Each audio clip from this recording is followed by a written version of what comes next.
Hello and welcome to the Phuket Stories podcast. I'm your moderator, Saigon Steve.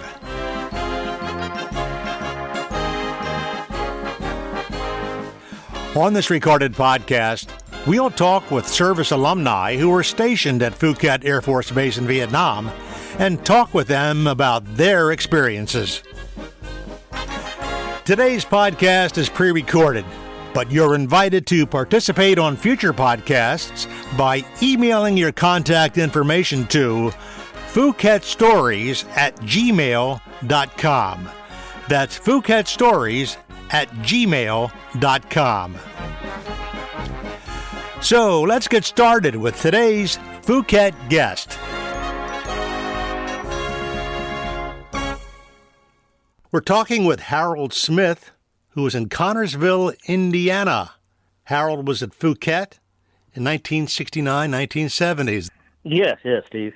Okay, you live in Connersville, Indiana. I hear that's a small town of about 14,000 people that used to be called Little Detroit. Tell us about that. Well, at one time, because of our location and the highways and everything back in the 40s and the 30s, it was like a hub there where they had the roads and the railroads and everything like that for transportation. And they started building cars. They built the Cord, McFarland, basically about 5 or 6 cars. The Lexington was produced here. And it ran for quite a while until they started building the interstates, and then they moved away and actually went to Detroit and things like that. But, we built a lot of cars there, a lot of industry. I did my homework, and I saw in the 40s your town built the body for the Willys Jeep. Well, I'll tell you the truth, Steve. You got me on that one. That's a good one. I didn't know that. Connersville's claim to fame is Connersville's supposed to be the home of the first high school band, is one of their claims to fame. We also the home of the blower company, which is worldwide. I don't know if you ever heard of the blower industry or not, but gigantic blowers, anything from house-size blowers to small ones that you would place around your house to move air. Yeah, we had a lot of industry in this town at one time. So, Harold Smith, let's talk about your military career. When did you join the Air Force? I joined the Air Force on May 18th, 1966. And, of course, you went to Lackland Air Force Base? Yes, sir. Yes, sir. It's an eye-opening experience. Yeah, they get you in there, they yell at you, they scream at you, they run you in there, they finally bed you down, and I don't know if you remember now, I don't know if they've done this to you or not, but about after an hour, maybe 2 hours after you just had settled in, they come in and then start banging on the trash cans, yelling, get up, fire, and run you back out. They used to come very early in the morning, and they holler, wake up, and they would bang the trash cans. 2 seconds later, they would say, you're late. Being from a small town in Indiana and going to Lackland Air Force Base, was this your first time away from home? The only other time I'd ever been from home was my family uprooted and moved to Florida in 62, and we lived down on a small island called Cedar Keys, Florida, for about a year. And then we came back home, and that was pretty much my only adventure out of Connersville. Harold, when you got out of Lackland Air Force Base, what was your career field in the Air Force? Air Police. And how were you picked for Air Police? When you first go in, they offer you 3 career fields you're supposed to choose. I chose my 3 career fields. I got to Lackland, they said, if you got any of these schools, they're closed. All my schools were closed. I said, pick 3 more. I picked 3 more. The day the orders come down, they go, you're an air policeman. None of them was what I chose. So that's how I was chosen to be an air policeman. They needed air police cooks and fuel specialists that day out of my entire flight. That's about the 3 jobs that everybody got. Are you a big guy that you could handle the job as an air policeman? No, actually, everybody dropped and laughed because I was the smallest guy in the platoon. I'm 5'5", weighed 110 pounds when I went in, soaking wet, and everybody was making jokes about it until they just kept reading off names, and then you seen people's heads, eyes turned out when they kept yelling, air police, air police, air police. That was pretty much a joke. So at 5'5" as an air policeman, people probably called you Barney Fife. Yeah, they make jokes about my nightstick would be dragging the ground. Harold, where were you stationed when you got orders to go to Vietnam? I was stationed in at Stewart Air Force Base outside of New York City. I worked the main gate, base security. It was all law enforcement. I didn't have to pound the pavement and walk around the flight line. It was basically law enforcement there. So it was nice duty until you got orders to go to Vietnam. Is that correct? Yes. It was unexpected because I had crossed the 3-year mark, and the Air Force was starting to downsize then. They were giving early outs. So I was really expecting to get an early out. So when I got my orders, I was really surprised. So when you got orders to go to Vietnam, you were waving people in at the front gate. Now you're going to a combat zone as a security policeman, right? Yes, sir. Quite a change. Oh, yeah.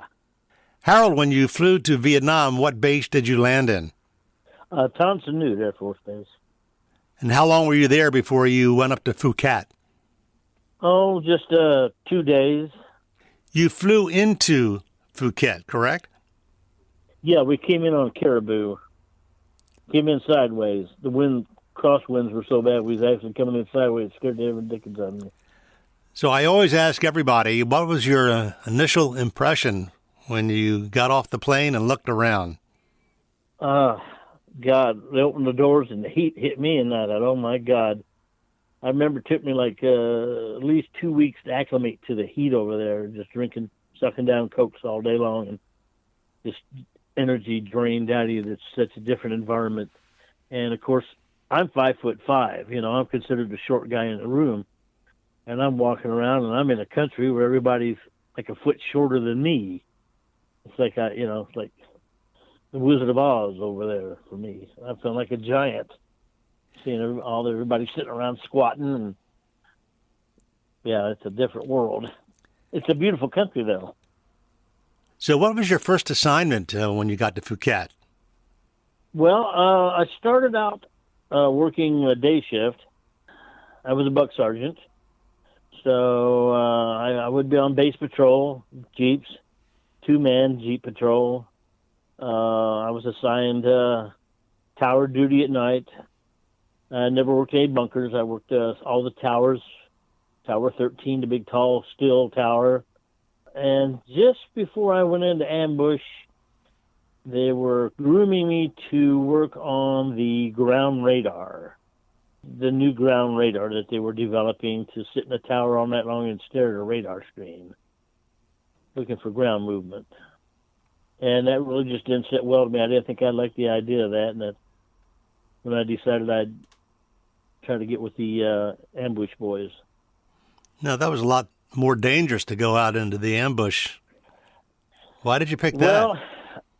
Well, I got over it. I thought, I didn't want to go to Vietnam, no offense. I wanted to get a career so that when I got out, I could use it, something to better myself with. Since that didn't happen, I thought, hey, I'm here. I'm in Vietnam. Honestly, my wife left me. I really didn't care much. They just kind of thought, let's do it. Let's, you grow up all your life seeing all these war heroes in the movies and stuff.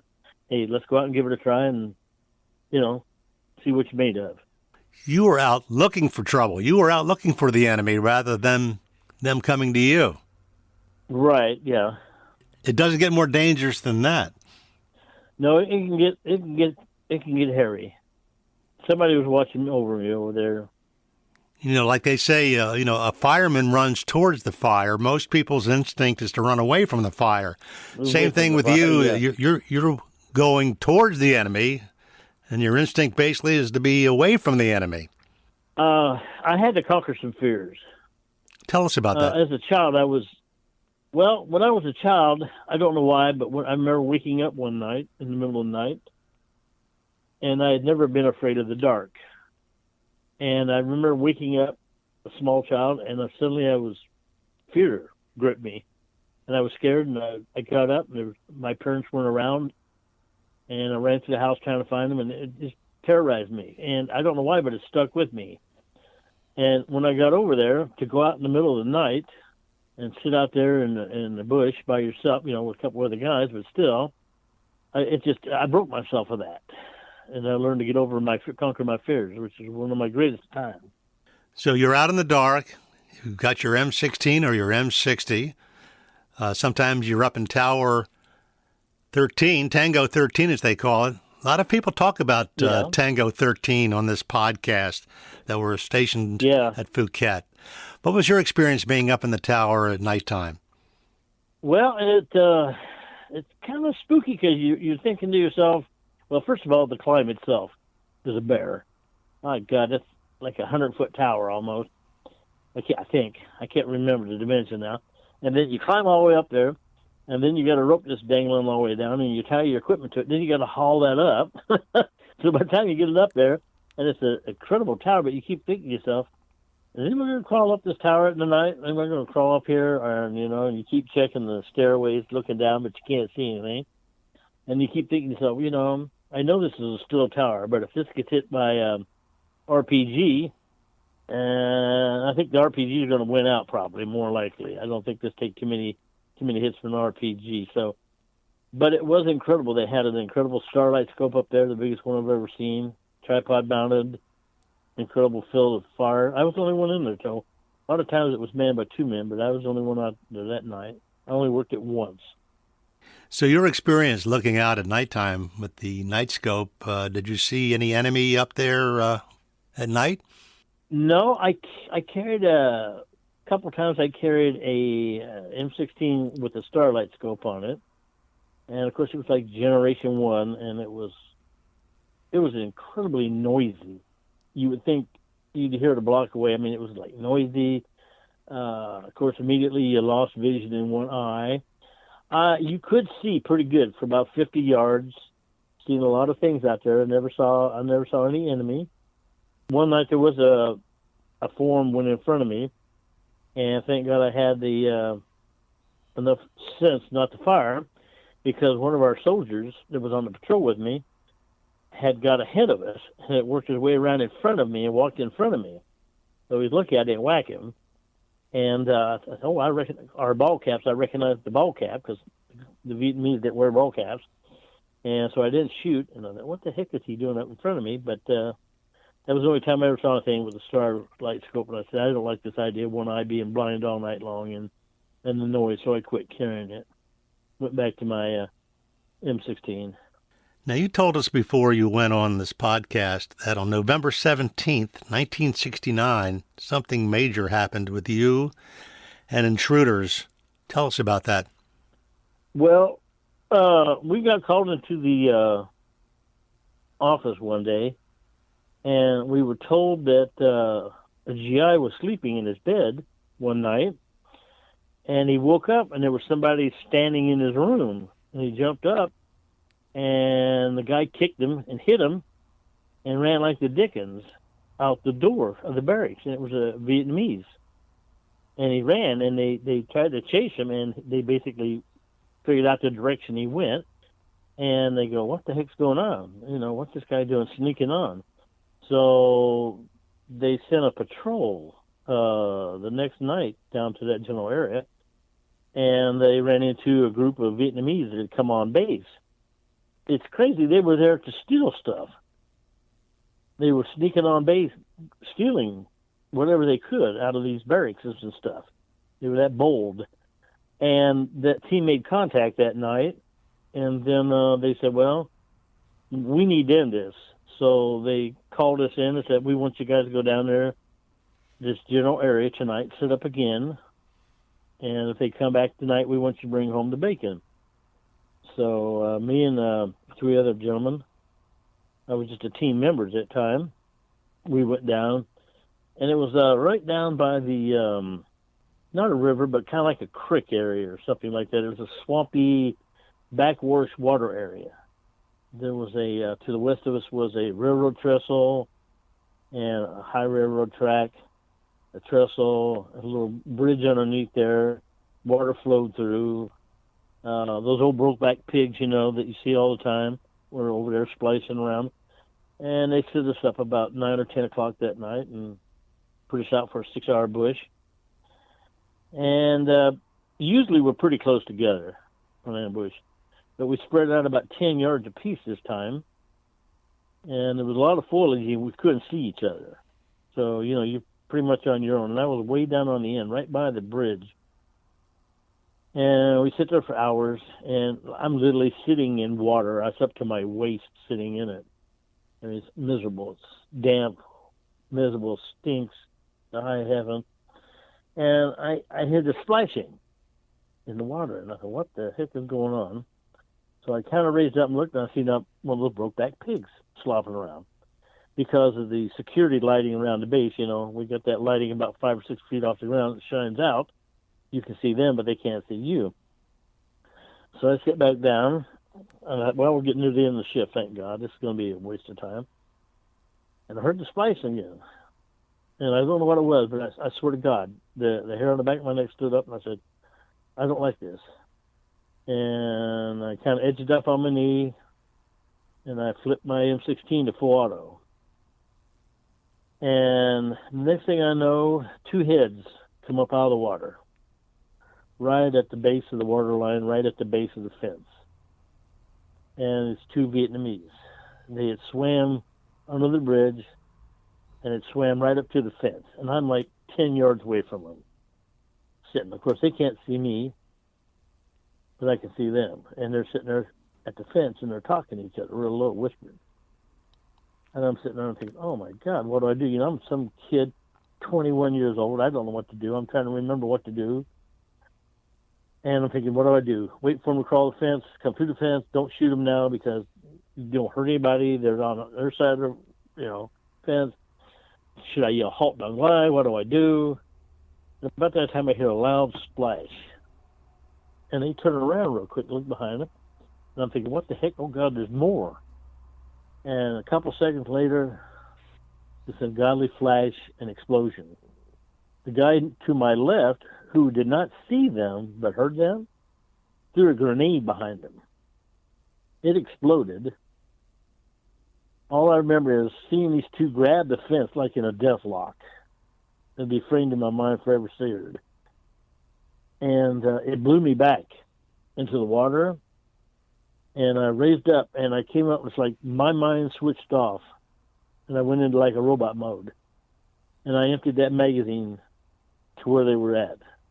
I knocked up the security lighting, I shot up the barbed wire, I tore that area up. And I heard somebody say, keep shooting. And it's just automatically, I just kept shoving in magazines on full auto, just shooting anywhere in front of me that I could. Now, in the meantime, what I didn't know, there was like 4 or 5 more of them who had dashed, jumped up, ran up over top of the embankment and were gone. So finally, my team leader yelled, ceasefire, ceasefire. And we got up and started moving toward the fence. We all got together. We started walking that way to where they were at. And all of a sudden, he looked like a kid, but they all looked small. This Vietnamese jumped up, popped up out of the weeds, jumped up and started running, where everybody just opened up on him like he was a rabbit, running. And we're shooting the dickens at him, and people were throwing grenades and trying to get him, and he's running for dear life and dropping down, hopping up, running them. One of the guys got him with a shotgun. He's the one that got away and was found later by the Koreans and passed away during questioning. But he got away, and we settled down. We went over to the area. Everything was going on, and they started going over by the fence. And 2 of the guys crossed over the fence, and they're walking around, they're looking. I said, hey, there was 2 right here in front of me. I said, right there in front of me. The guy goes, oh, my God. He says, I'm standing on something. So he reached down, and he pulled up a body, and we moved him up to a little bit higher ground. And he's walking around, he goes, oh, my God. I found another one. And he raised him up. And as he raised him up, the Vietnamese turned his head and said something in Vietnamese. And it literally just scared us to death because his hands were still underneath water. We had no idea. We didn't know what was going on. And basically, this is the part I was telling you about. The gentleman, out of fear, for his life, drew his revolver and fired a round into him at point blank range, expiring him on the spot. And then we found the third one just a little bit further away. The base was on full alert by then. We told them what had happened. About an hour later, people started showing up. We stayed there till dawn. Crews came, recovered the bodies, searched the area. Later, intel we felt kind of bad because we didn't find any weapons on them or anything when they searched them. But all they were wearing was like button-up shirts and shorts and sandals. So if they was carrying anything, it would have dropped out anyway. There would be no way to hold on to it. But they did tell us later that they talked to some of the family members, and they were armed. We know there was at least a 45 and a 38 with them. And the amazing thing about it was the crazy thing about it all is that they were ARVN, Vietnamese soldiers.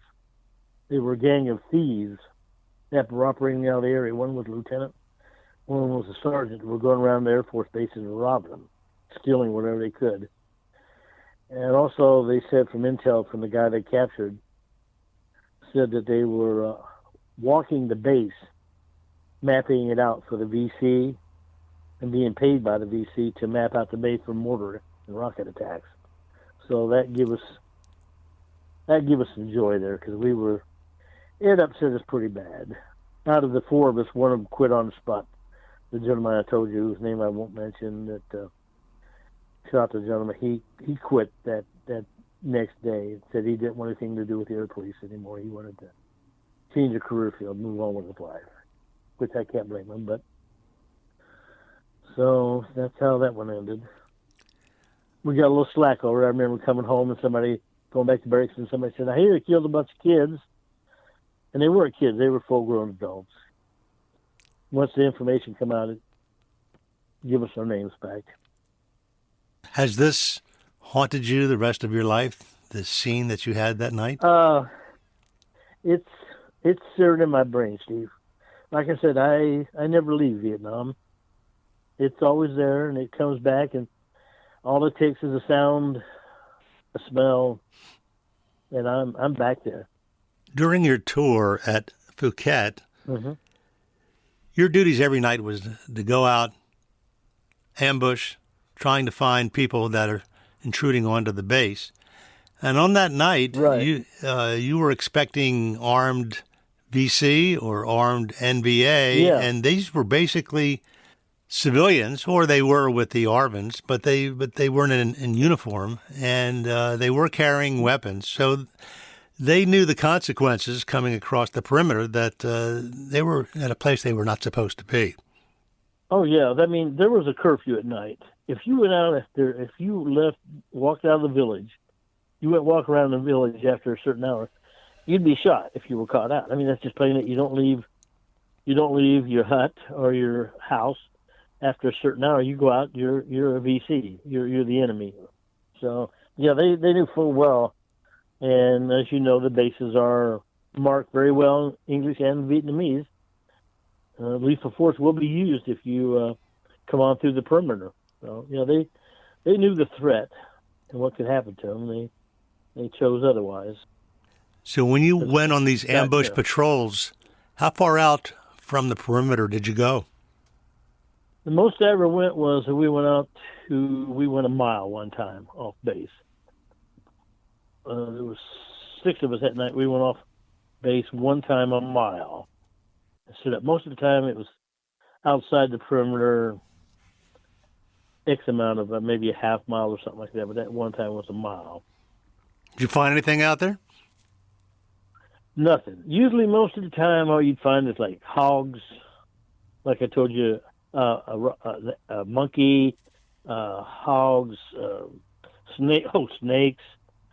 Pythons, snakes, anything like that. But that was the only time. Now, I did get shot at one night. That patrol I told you where I saw the guy through the starlight scope. I was down by the river. We heard some shots, and I ducked down, and one of the guys came up real low and was yelling my name. I said, "I'm right here." He goes, "Oh, my God." He said, "You don't know, but you had a tracer go right over your head." He said, "I thought you were dead." He said, I thought you were shot. And because it came in from the other side of the river. I don't know if it was the friendlies or the foe. I think it was a friendly, actually, because they were using red tracers. If you remember, the enemy used green tracers, and that was a red tracer that went over my head. So it might have been an Arvon shooting our way, just thinking it might have been, somebody crossed the river. That was the only other time I ever made any contact. Well, I was going to say, one night, the only other experience I had was we were on patrol. It was pretty early on. And as a four-man team, and I think I was the second in line. And the team had stopped. And what we would do was like the old World War II. We didn't have a clicker, but we would snap our fingers. We wanted to stop, we'd snap our fingers. Everybody would stop. And then they wanted to move up. Somebody move up, they'd snap their fingers twice, and move up. And we moved up. And I go, what's going on? The guy that was taking point wasn't there. And I said, where's he at? What the heck's going on? He said, I don't know. And I seen a foreman in front of me, about 20 yards away, walking around. And I go, hey, there he is. And I started, hey, real low, whisper. And all of a sudden, after that foreman disappeared back into the bush, the point man come up from my side. So there was a Vietnamese out there in front of us, somewhere out in the weeds. He was out there running around with each other, but we didn't make contact. We just kind of passed in, ships in the night, passing each other. That happens occasionally. You think you're outgunned, you don't know how many people there are, you don't get into it. You just say, I'll just move on out of here. It'd be the safest thing to do, So tell us what happened when you came back to the States. Well, came back to the States. Felt pretty much nobody knew, nobody wanted to know. Nobody to talk to. I went to VFW and stuff like that in the Legion, but they just look at you like, okay, you lost that one, didn't you? So have you had any treatment with the VA? I got PTSD, diabetes, neuropathy, all kinds of things like that. Has the VA said in their records that you were definitely exposed to Agent Orange? Oh, yes. I'm sure you know that Phuket was where they flew a lot of the Operational Ranch Hands out of, which is, you folks don't know about Operational Ranch Hands, where they defoiled Vietnam with the Agent Orange going up and down the Ho Chi Minh Trail. And they stored a lot of Agent Orange on Phuket, which just recently settled a large settlement with the Vietnamese government because they contaminated so much soil and water tables over there. There was a big, huge settlement with the United States government. They had removed so many meters topsoil layer. So many children were having birth defects and stuff. And we walk through that stuff every night, Steve. When we go out in the middle of the night on these perimeter walks, going out to the bush, you would hit areas where it's just red clay, red dirt, no foliage anywhere, and you'd walk through this stuff. It was just everywhere. You couldn't get around it. Yeah, all my stuff is related to Agent Orange. That's what caused all my problems. Well, Harold, you've had an incredible career in the Air Force. We wish you well in what you're doing today. I guess you're fully retired now, right? Yes, sir, Steve, I am. Thank you. And I want to leave you with this, as I try to do with everybody that I talk to. Harold Smith, also known as Smitty, thank you for your service. Thank you, Steve. God bless you.